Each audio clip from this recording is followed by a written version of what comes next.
Welcome to Presence, a global conversation for a new earth.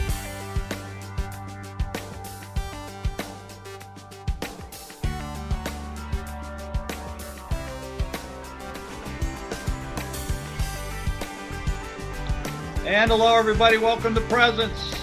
I am Doug King, and I am excited and very pleased to be joined today by Dr. Sheri Kling. Sheri, welcome. Hello. Great to be here, Doug. Some of you may remember, I know some of you do, because we got several comments on a song that we posted on our website by Sheri, one of her many talents. I'm going to read her bio in a minute, which will explain why she probably never has time to watch TV. But she is a singer, songwriter, plays guitar, and we put one of her songs on our website some time ago, I Am Human. And then many of us have gotten to know Sheri.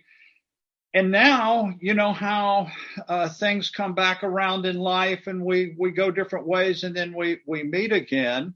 Yeah. I got a call from Sheri, who has now been appointed, and I want to read her bio here, but she has now been appointed as the Director of Process and Faith, which is part of the Center for Process Studies at the Claremont School of Theology out in California, from whence Sheri did get her doctorate, her PhD. Mm-hmm. And Sheri did that study and has a book that was produced on her PhD work that combines an approach from Carl Jung and Jungian psychology with Alfred North Whitehead and Whitehead philosophy, which actually then is going to bring us all the way around into process theology. So we'll talk about that just briefly. But before we get started, I do want to tell you that in addition to that, Sheri is the director of the John Cobb Legacy Fund, which is the Cobb Institute is involved with ecological civilization, which I love. I love that movement. Yeah. She's founder of Deep Rhythm and creator of Transforming Women. The works that she's written and are included in have to do with a process spirituality, open and relational leadership, a book called Finding Home, Rural Reflections on the Journey to Wholeness. And she was also a contributor in the book Women Experiencing Faith. So, Sheri, welcome. And I'm very excited because we're announcing a course that you and I are going to get to do together. Yes. So maybe you can tell people kind of how you wound into process and faith, and then maybe what was behind your thinking for us doing something together. We can kind of go from there, maybe. Yeah, that sounds good, Doug. Well, thanks so much for hosting me on this podcast and interview today. I really appreciate it. So I, just my background in general, I grew up in New Jersey and then went to Purdue and got a degree in communication and then moved to the Atlanta area. And unfortunately, I lived in Georgia for many years. If I had known about you while I was living in Georgia, we might actually have met face to face prior to now just having Zoom meetings. But anyway, in Georgia, I had a long career in marketing and communications, mostly in the software industry.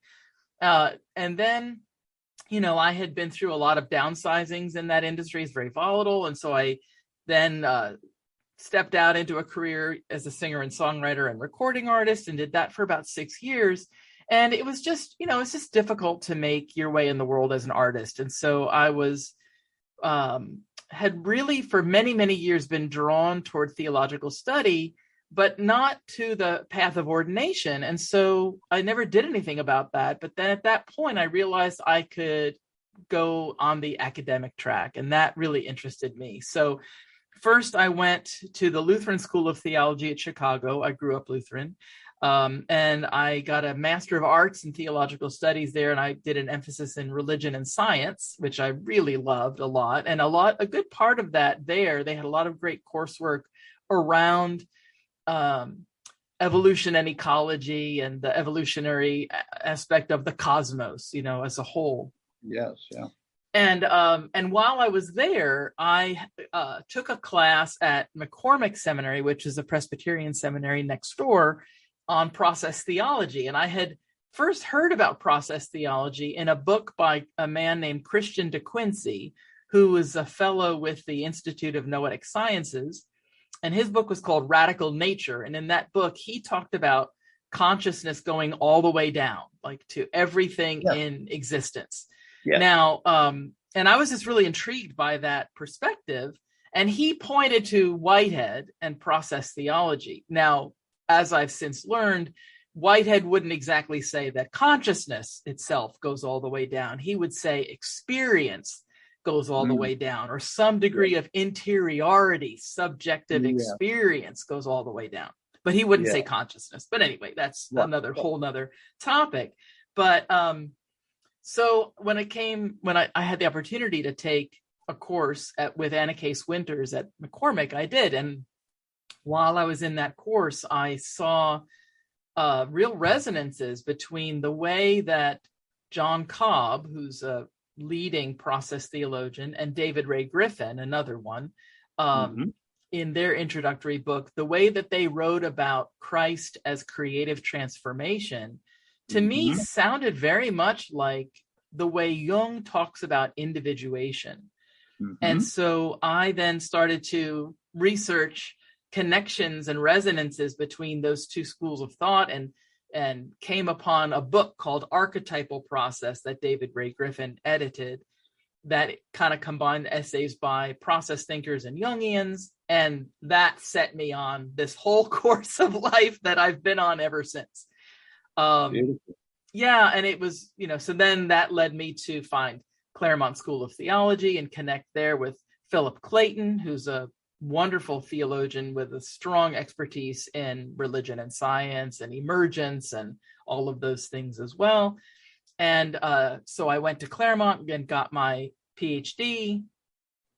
And then this year, meanwhile, I had been in Tennessee for a while, working at a university there as an administrator in the School of Theology. But I ended up in a situation where I lost that job. There was some changes, restructuring that happened and whatever for various reasons. And anyway, I moved to Florida, where I am now, and my parents live here, so I'm near to them, which is wonderful.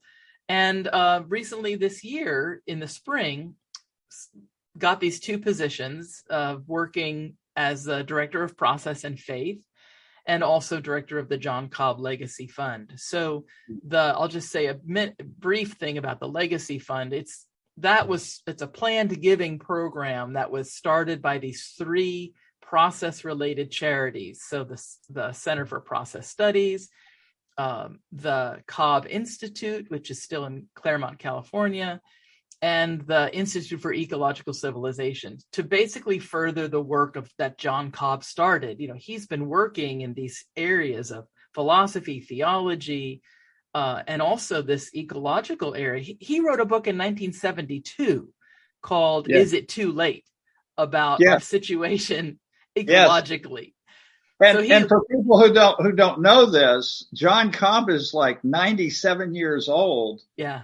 And is still going strong. Yeah, he's still active.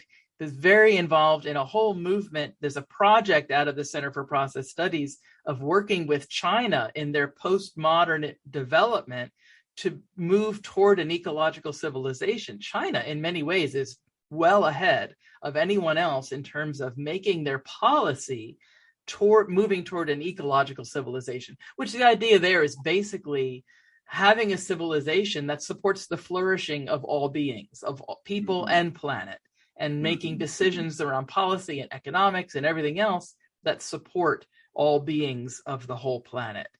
So, so I became, that's one of my jobs with the John Cobb Legacy Fund, but then my other job is as director of process and faith. And as you mentioned, process and faith is a program within the Center for Process Studies at the Claremont School of Theology. And Process and Faith is a multi-faith network for relational spirituality and the common good. So it started, Process and Faith began initially as a program to spread process theology through the Christian church and to be a resource center for Christian churches who were interested in process theology. But now it's been kind of relaunched about a year ago to be a multi-faith network, and to, it uses the 19 paths identified by the Harvard Pluralism Project. So, everything from Christianity, Buddhism, Islam, Judaism, Taoism, pagan, interspiritual, even humanist path. So all of those paths are represented, and membership is free. So people can go to processandfaith.org and sign up to be a member. And then we're building now these path groups so that people can meet together or create resources together for their own paths, as well as having interfaith discussions and other educational opportunities, different types of educational offerings for people interested in spirituality and faith. And so when I took this position, I thought of you immediately, Doug, because I've been so engaged in your work and the work of Presence, and find it to be such a life-giving approach to the biblical narrative and to spirituality that I wanted the Process and Faith community to have the opportunity to learn about this. And that's fantastic, because what we want to do is to, through this course, also make the Presence audience aware of what is process theology, and the number of theologians that come from process theology, that are everything from pastors that are working right now throughout the world, actually, and then also those that are theologians or have worked or currently work in seminaries. They're book authors. But process theology is becoming very much, in my mind, the great possibility for the future in terms of the biblical narrative. And I say that because obviously the course that we're doing is going to come from the episodes and the podcasts and the work that I've done in terms of the spiral dynamics and the biblical narrative. And that is also a developmental approach to the story, that this is a story that is developmental in nature, that the human race has been growing in understanding ever since. Yeah.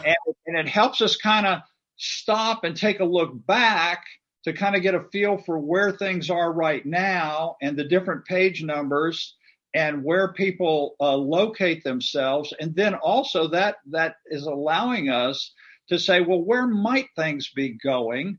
What might be coming next to solve the challenges that still exist? Even though we've come to this place in history, we still see all these things out there that are a concern. So you and I and Process and people in Integral share a passion for that approach. Yeah. So that's fantastic. And so tell a little bit about the course, as far as how it's structured, a number of episodes, what people can do and that kind of thing. Yeah, so the course, we're calling it The Biblical Narrative and Universal God Identity, Integral Theology and Process Approaches. So it's going to be, I think, a great series of sessions. It'll be 6 sessions. We'll be meeting online, as is so common these days, post-COVID. Who does anything in person anymore? But, some of us can and some of us will. But this is a great way for people from all over the world, really, to be able to participate. So we're offering 6 sessions. It starts Tuesday, September 13th. So that's just not far away, and goes through October 18th. And the sessions will happen live at 7:30 p.m. Eastern Time. We've got a lot of people involved in Process and Faith on the West Coast because of, Claremont and the School of Theology there and the Center for Process Studies. So 4:30 p.m. Pacific for them. But, it'll be, we'll meet on Zoom. The sessions will all be recorded. We have a real nice learning platform that the course will be operated on. So we'll have a discussion board there. And so people can, if they can't participate live, they can watch the recording and then participate in discussion via the discussion board. So that's going to be, a really nice resource. So and the course is a pay what you can. I mean, we kind of make a suggestion as to, what this kind of course might generally, be worth, but people can, we don't want to turn anyone away who can't pay. Right. So we want people to just come, support their work if they can. And like I said, 6 sessions and looking at how the biblical narrative moves toward universal God identity, and then how that connects with process thought and process theology. Yeah, it's very exciting. And again, since this is going out to our Presence crowd, I know that you and folks in Process have already put it up on the website and have already got the information out there. And that's the link, by the way, that we've put in our newsletter that you all have received, and why you're watching this video, because both links are in there. But the great thing is, let me just say real quick, I think it's I think the link direct to the course itself would be Process and Faith. So Process and then AND, processandfaith.org/integral-process, I believe, will get you there. That's it. Yeah, and we put the link, we embedded it in the newsletter for everybody. So you can go to that and click right on. So really, what we've been trying to do at Presence is the same thing that Sheri has been trying to do. She and I are kindred spirits in the fact that we've been looking out at the landscape of the evolution of religion, spirituality, and the discussions that are going on. And it's been apparent to both of us that there's an awareness now of a bigger and bigger God when it comes to the God of unity, and the God that, as we talk about all the time, is all in all and not all in some. And so because of this, I think, if nothing else, yes, you may say, well, I know I've seen a lot of the podcasts you've done on spiral dynamics, but to go into the interactive part of the recording technology that Process has, and to be able to see what questions other people are coming in with, and maybe to even engage yourself in some of these discussions. What we're trying to do now at Presence is to expand these discussions into more and more areas. Mm-hmm. And I will be coming back soon, a little bit later this fall, to talk about things that are happening in the evolutionary leaders movement, which I haven't gone into great detail about, but I'll be doing that. Sheri's well aware of that movement too, because again, everything is coming together, and that's why they say that we're now in an era of convergence. That we're seeing this. So, and Doug, I just want to say too, for a long time now, I've been saying that when scientists talk about the cosmos, both at the largest scale and at the smallest scale, at the quantum level and at the largest scale, they sound more and more like mystics every day. Yeah, exactly. Exactly. And that's very exciting, because now we have more and more people from within science itself who are saying that the old models are now being overturned. I love, there's one physicist that I'm having conversations with from the UK, and she says that the new findings in the last decade in the field of quantum science are showing over and over more and more evidence that this universe cannot be a happy accident. Oh, wow. And I love that terminology. She's saying, as a physicist, I cannot mathematically and otherwise look at the quantum field and see the way this universe has evolved and how it operates today, and look someone in the eye and tell them it's a happy accident. So Yeah. more conversations are absolutely going to be coming down the road for all of that. Yeah. And David Griffin, who I mentioned earlier, he's talked a lot about how this fine tuning for life and for, the purposes that have emerged in our universe. And it's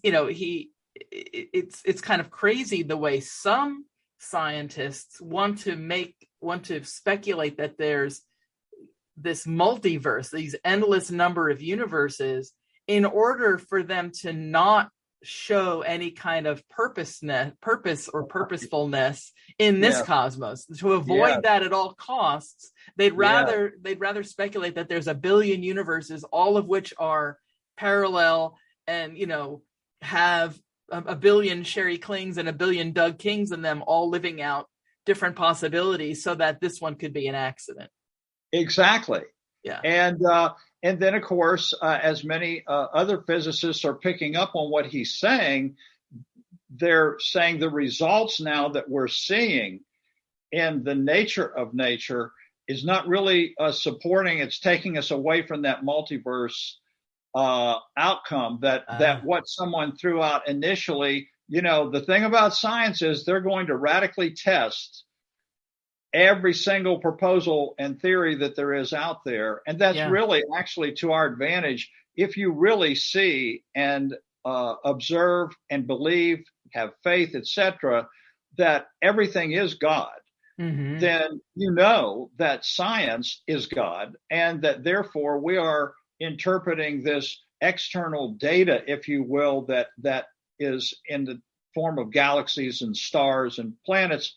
And we're seeing our own nature mirrored in the way those things operate. And so we'll be talking more about that. The other thing that I'm going to say, too, just to hopefully put you in a corner, is that I really want to do something with Carl Jung, his psychology.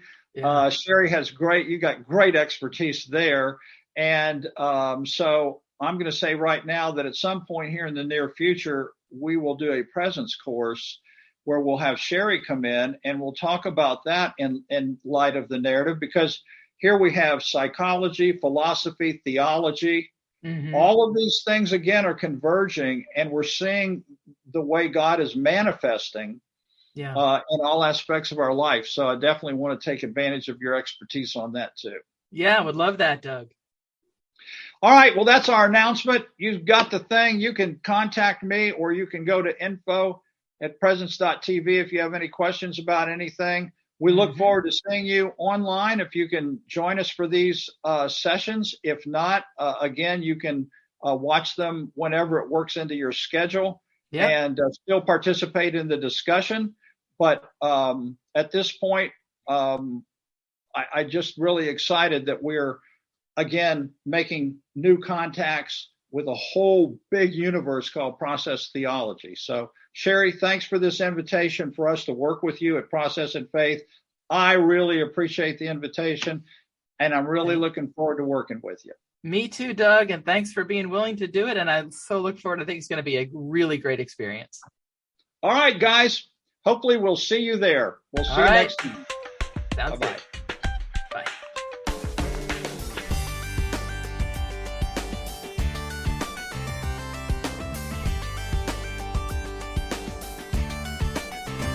Thank you for joining us today. If you have any questions or comments, please contact us at info@presence.tv. You can also visit our website at presence.tv or find us on Facebook. We look forward to hearing from you.